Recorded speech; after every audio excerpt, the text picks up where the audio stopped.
여러분 안녕하십니까? 계속해서 뉴스데스크 제주입니다. 제주의 전통적 이사철인 신구간이 내일부터 시작됩니다.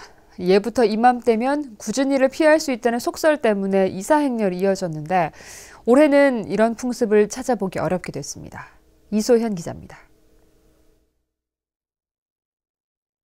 신구간을 하루 앞둔 제주 시내 한 대규모 아파트 단지.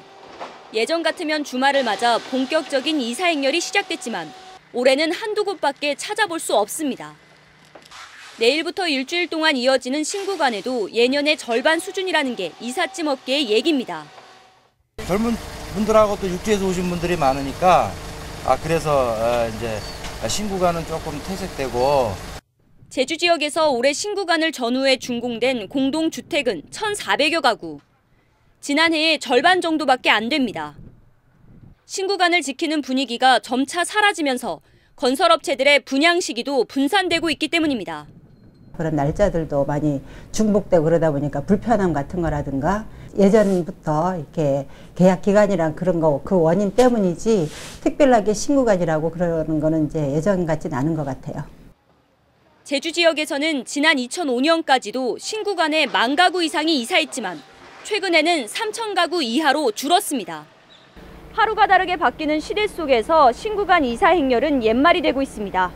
MBC 뉴스 이소연입니다. 버스 교통사고가 잇따라 발생해 10여 명이 다쳤습니다. 오늘 오전 10시쯤 제주시 한경체육관 인근 사거리에서 서울에서 전지훈련을 온 중학교 축구부원들이 탄 버스가 사거리로 진입하려던 경운기를 피하려다 옆으로 넘어졌습니다. 이 사고로 학생 2명이 크게 다치고 10명이 경상을 입었습니다. 같은 시각 제주시 애월읍 수산리에서도 마을 순환버스와 덤프트럭이 충돌해 버스 승객 4명이 다쳤습니다. 지난 22일 제주 남서쪽 공해상에서 침몰한 중국 어선 선원들을 찾기 위해 제주 해양경비안전서가 이틀째 수색 작업을 벌이고 있습니다. 해경은 사고 해역에 3,000톤과 1,500톤급 경비함정 2척을 보내 중국 관공선과 어선들과 함께 수색하고 있지만 실종된 중국인 선원 10명은 아직까지 찾지 못하고 있습니다. 제주와 경남 사천으로 가던 카페리 여객선이 폐업했습니다. 두 해운은 세월호 참사로 노후 여객선 안전관리가 강화되면서 기존의 제주 월드호를 운항할 수 없게 된 데다 대체할 선박도 구하지 못해 최근 폐업 신고를 냈다고 밝혔습니다. 제주 월드호는 지난 1986년에 건조됐는데 두 해운은 지난해 6월부터 6개월간 휴업 신고를 내고 대체 선박을 찾아왔습니다. 지난해 제주 지역 신설 법인이 처음으로 1,000군데를 넘어 역대 최고치를 기록했습니다. 한국은행 제주본부에 따르면 지난해 새로 문을 연 법인은 1,240군데로 재작년보다 39% 증가했습니다.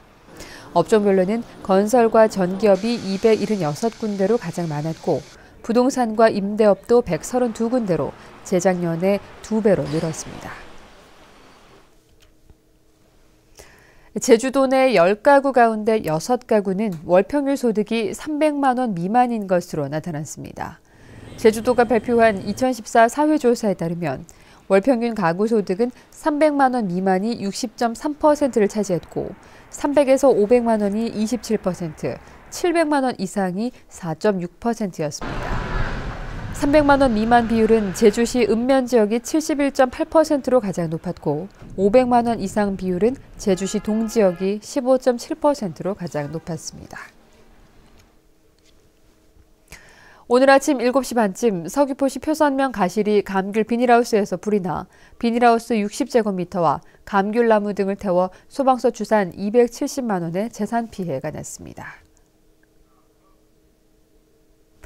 뉴스데스크 제주였습니다. 여러분 고맙습니다.